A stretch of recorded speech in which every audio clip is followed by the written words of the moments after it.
International drifting icon Mad Mike Whittett has a slim points lead in the 2014 D1NZ Championship Series after taking 3 out of 3 podium finishes, including a round victory in Whangarei. Now as we reach the halfway mark of the season, can the Red Bull powerhouse continue a drive towards their first championship victory, or the likes of 3-time legend Gaz Whiter put a stop to their series campaign?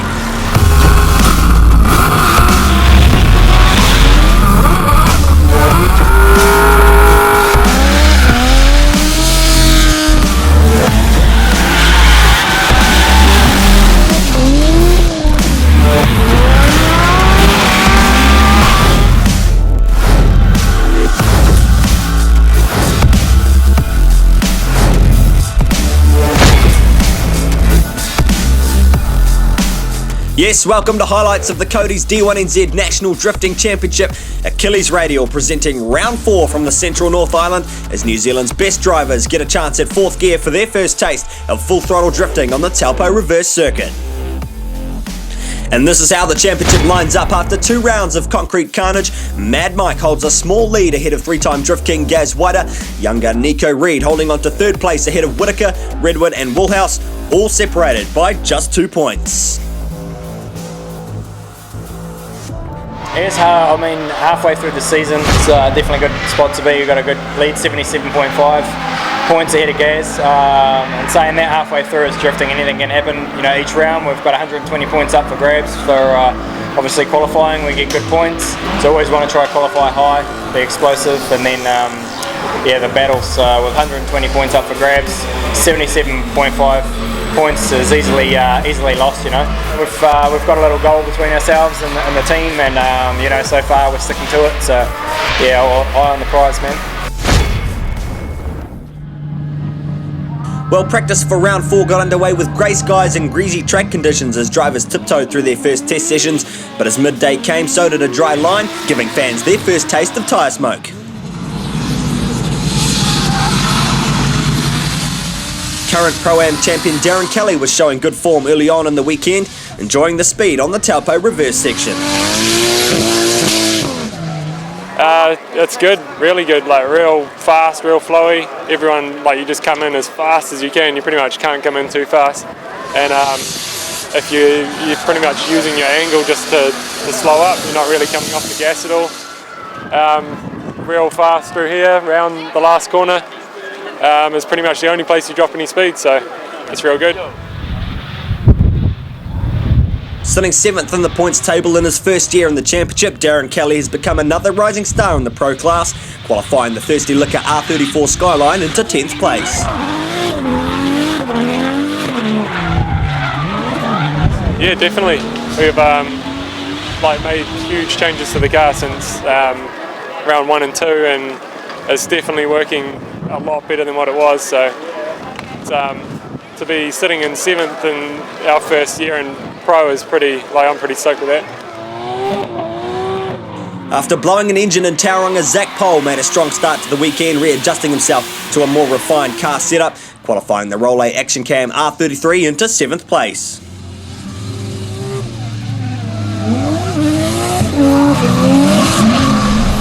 Taupo, I've got to say it's good to be back on the track.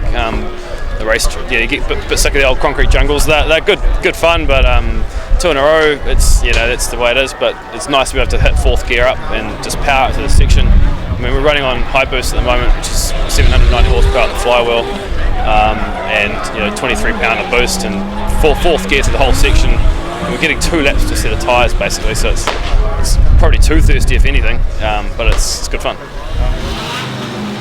Championship frontrunner Gaz Whiter started his weekend with a nightmare engine rebuild after losing oil pressure during testing, and thanks to the help of local V8 Super Tour race shop John McIntyre Racing, the team managed to roll the car back into pit lane before the track closed on day 1. Despite missing most of practice, the hard work paid off for Team Tektaloi, Gaz Whiter qualifying in 6th place.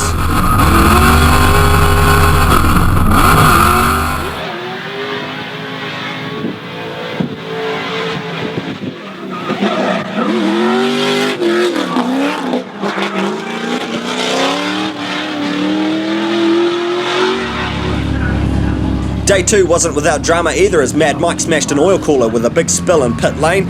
Despite the minor setback, the Red Bull team patched the car up, with Mad Mike qualifying inside the top 10.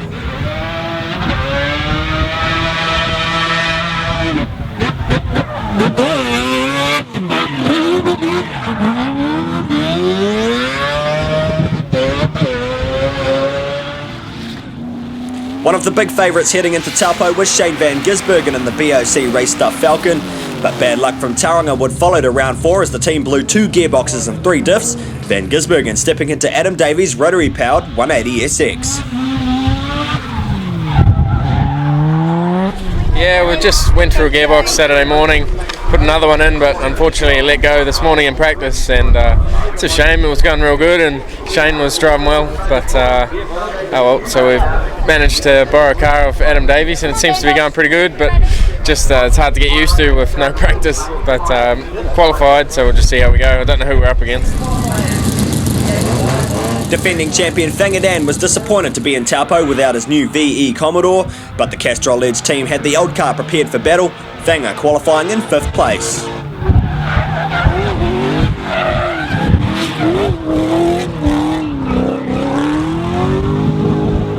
Yeah, not too bad, man. We felt pretty comfortable yesterday and the car was performing awesome, and we had a little hiccup this morning. The alternator stopped charging the battery and stuff, and we went out there, did a few little changes, and car didn't feel as good as what it was yesterday, but overall qualified 5th. It's a good position, I guess, to be in. It's good points even, and bring on the battles. Kurt Whitaker enjoyed a strong showing at Taupo behind the wheel of the Autosure R34 Skyline, the big power 2JZ Turbo securing 4th place on the grid. A little bit shabby, to tell you the truth. I made a huge mistake straight line going into the final corner. I got a little bit caught out where we hadn't been practicing on semis, a lot, and unfortunately I got them a little bit too hot in the burnout and got caught out. So we come in, up the pressures, hardened the suspension up a bit, and I really, on the second run, just went out and gave it an 80% run just to try and get one in the bag and make sure we, it ended up pretty good. We qualified 4th, so I'm pretty happy with that. And now we're into the battles. It's a whole different ball game now. Round 3 winner Andrew Redwood was the best of the Achilles radial drivers over the weekend, setting a 3rd place score on the V8 powered FC RX7. By contrast, teammate Bruce Tannock was having a shocker weekend behind the wheel of the Rocket Bunny S13, qualifying way down in 28th place.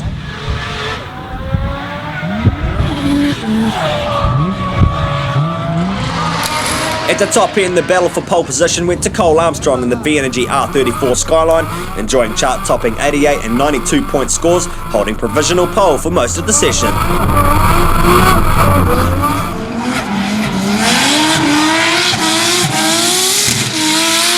The big star of qualifying though was young gun Nico Reed in the Luxury Sports S15 Sylvia, the big power Nissan RB30 pumping out a 92 in the first pass before Nico sealed the deal in the second run, scoring a 94.5 and taking his second ever top qualifying performance. We were top qualifier Nico Reed, pole position. Now your second pole position in D1. Yeah, car's feeling good out there, eh? Feeling pretty comfortable, love this track, and just can't wait to get into the battles. How's the car holding up? Yes, holding up good so far. Just fingers crossed that motor hangs on, but she should be all good. Looking forward to the battles. Had a couple this morning with gas and that. Was all right, not too bad, a little bit shallow, but learned from those mistakes. So it's the popular young Māori boy from South Auckland who takes pole position ahead of V-Energy's Cole Armstrong. Andrew Redwood takes 3rd on Achilles tyres ahead of Whitaker, Wallhouse, Wider, Pole and Whittet, Jackson and Kelly rounding out the top 10. Don't go away, we go door to door, it's battle time right after the break.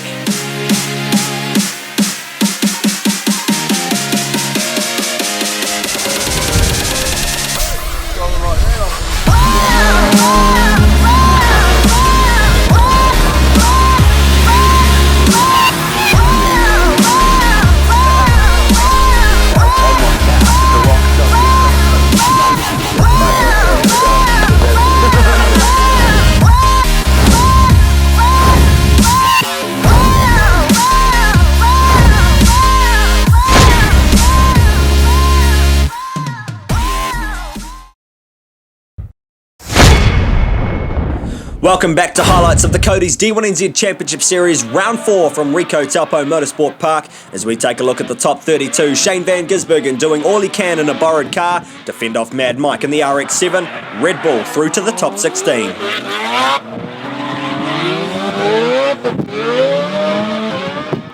The story would be the same for Rattler teammate Shane Allen borrowing Ricky Lee's Pro-Am RX-7. South Islander Chris Jackson taking the win.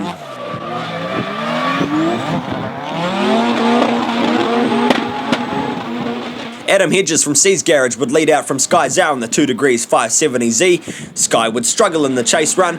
Hedges through to the top 16.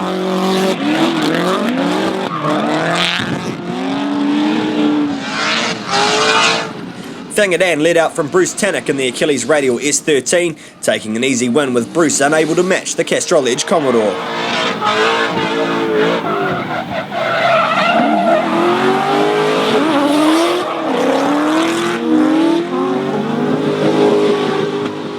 Enjoying competition in Taupo, South Islander Guy Bagri led out from Gaz Whiter in the top 32. The FC RX-7 couldn't fend off the Tech Deloy Sylvia. Gaz through to the top 16.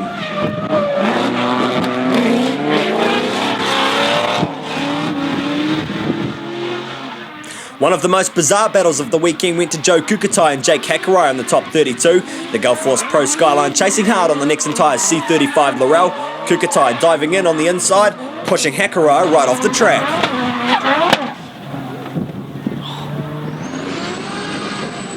Kiwi international Darren Kelly made a return to New Zealand after competing in FD Asia. The NAC RX-7 powering away from Kyle Jackaways in the Liquid Lab 180SX, taking a win into the top 16.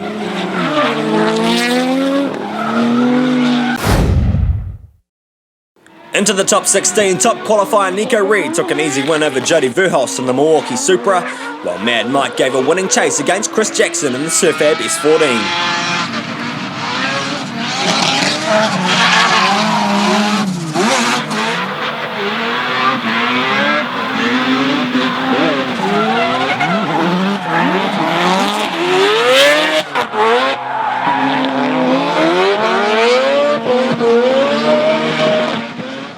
Adam Hedges led out from former champ Kurt Whitaker in the Autoshaw R34, but a textbook chase from the Rattler Motorsport Skyline would send Kurt through to the top 8.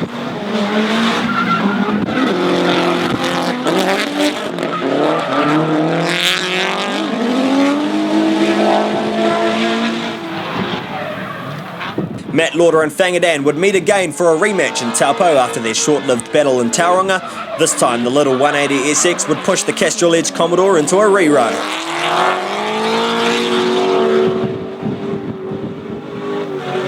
In the final pass, Matt Lauder would do his best to hold a strong lead against the defending champion, but the little SR20 would take the underdog win, knocking the V8 out of the top 16.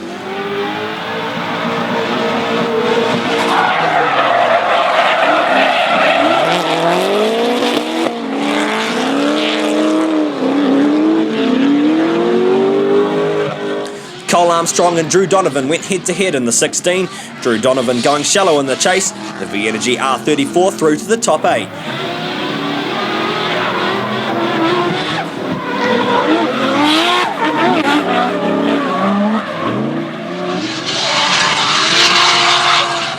Darren Kelly and Zach Pohl put on a battle of Nissan RB engines at full throttle. The Thirsty Liquor R34 putting on a solid lead, but it was the Rollet R33 that would take the win with a textbook chase.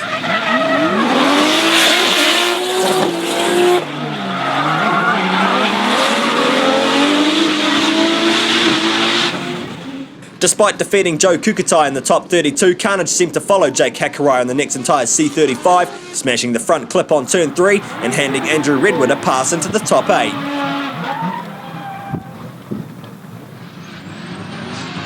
Carrying damage from qualifying, Danem Templeman led out from Gaz Whiter in the top 16, but a small gap wasn't enough to knock out Gaz Whiter, who kept a clean chase into the top 8.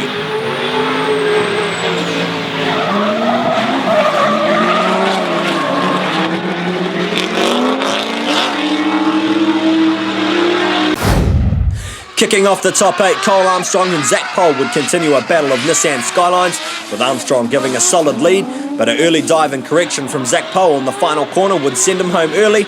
Cole Armstrong through to the top 4.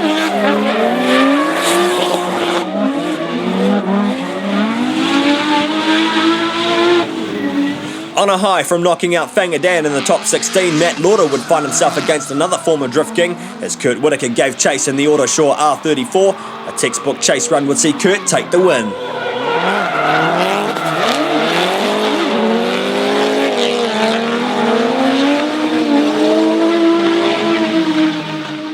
Gaz Whiter and Andrew Redwood lined up in the top 8 for a battle of V8s, both drivers at the top of their game forcing an OMT.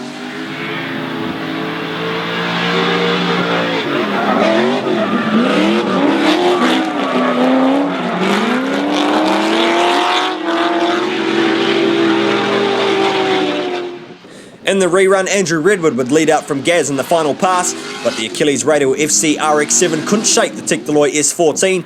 Gaz Whiter through to the finals.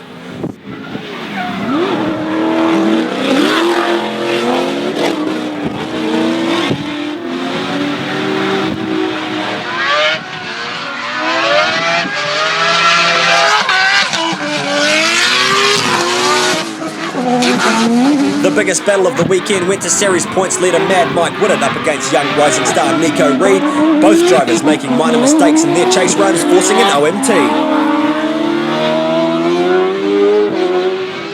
In the second battle it was much the same as both drivers again made minor mistakes. Inseparable, the pair had to go to another rerun.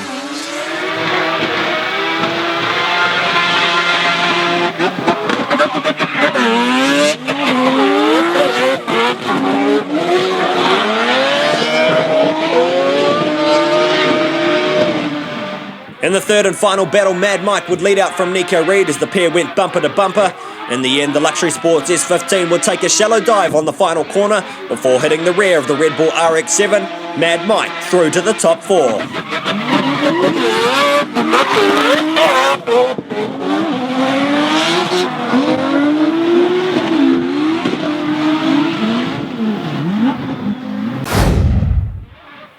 Heading into the finals, Kurt Whitaker would lead Mad Mike a set of tyres to compete. After coming short during the 2 reruns with Nico Reed, the Autoshaw R34 Skyline putting on a stunning lead run, and the Mad Bull sticking a close chase.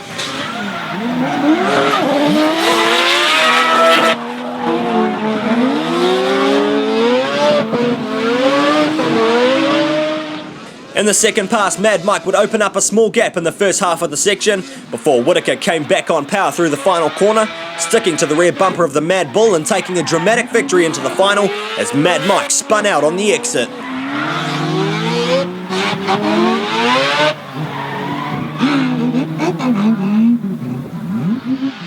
On the flip side, Cole Armstrong and Gaz Whiter lined up for a chance at the final with both drivers charging hard through the top 32, Gaz taking a small advantage on the first pass.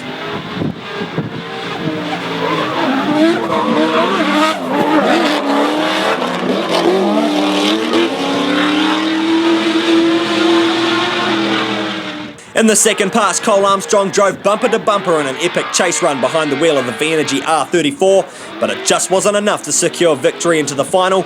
Gaz Whiter through to battle Kurt Whitaker.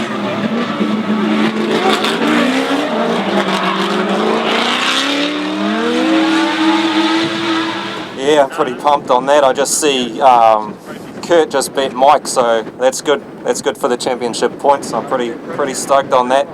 After what happened on Friday, it's just I'm just overwhelmed with, we're in the final, and some things click when you have a bit of bad luck on the practice day, and you just sort of you don't seem to care as much. So no, I'm pretty stoked, but I got a lot of people to thank and a lot of favours to repay. So yeah, no, hopefully I can do it this time. And having fun out there, man. Taupo's a sick track, you lay it down, you're mashed on the throttle. I think we're up to 24 tyres now, so hey man, anyone out there want to sponsor me some tyres, hook me up, But we're having a blast out there, like me and Gaz just saying, that was sick, all it takes is one little mistake where I dropped a little wheel on the entry and missed a sort of hairpin on it, but it's cool, man, like the old V8s, they're hard to catch up the hill, but we bring out the old turbos into it and have a blast out there. But I hope the fans are having fun, what I am, man, because it's a buzz out there. I can't wait to have some more fun. Happy to be in the top 4, Cole Armstrong led out from Mad Mike for a chance at 3rd place on the podium, but Mad Mike wasn't going to let any extra championship points slip out of his grasp.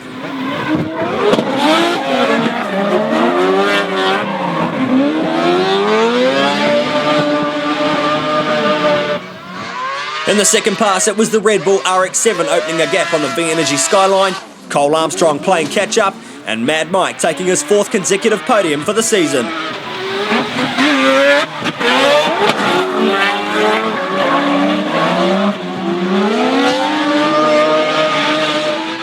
The final battle of the weekend went to Kurt Whitaker and Gaz Whiter in an epic scrap of champions, as Gaz gave a wild chase to the Autoshore Skyline.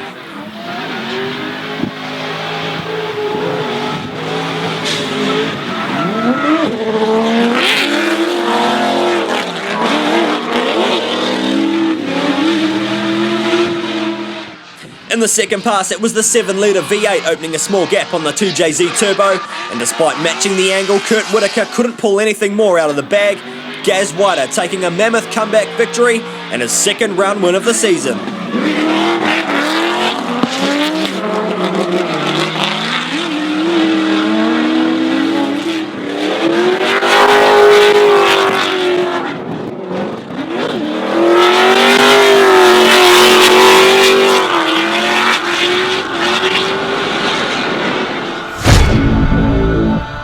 So Gaz Whiter rebuilds an engine missing practice, qualifies inside the top 10 and secures another round victory in a dramatic show here at Ricoh Taupo Motorsport Park.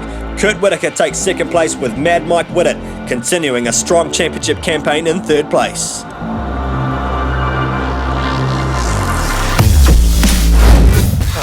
It was epic, bro. Like, for us to get from Friday blowing that motor to a win is just huge. I got so many people to thank.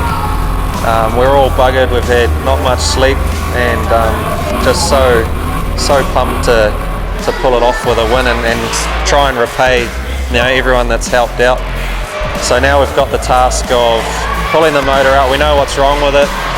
She was a pretty patch to get the motor, so I'm pretty glad that it lasted the day. We know how to fix it now, so we learned a lot yesterday. It's just bring on Christchurch now. So don't know what to say really. I'm just pumped. It's happened before with us blowing a motor, the night before a round, and I think something just clicks and you forget everything and you just drive hard. So bring on round 5. So Gaz Whiter bounces back from a shocker round in Tauranga to put the pressure on series points leader Mad Mike Whittet. Just 45 points separate the two, and Kurt Whitaker now back into the top 3. This championship fight has taken a dramatic turn and is far from over. Who will take the title out this year with 2 rounds left to go? Don't miss the action. Keep up to date on facebook.com/Oversteer TV, and we'll see you at Ruapuna Raceway over Easter weekend in Christchurch.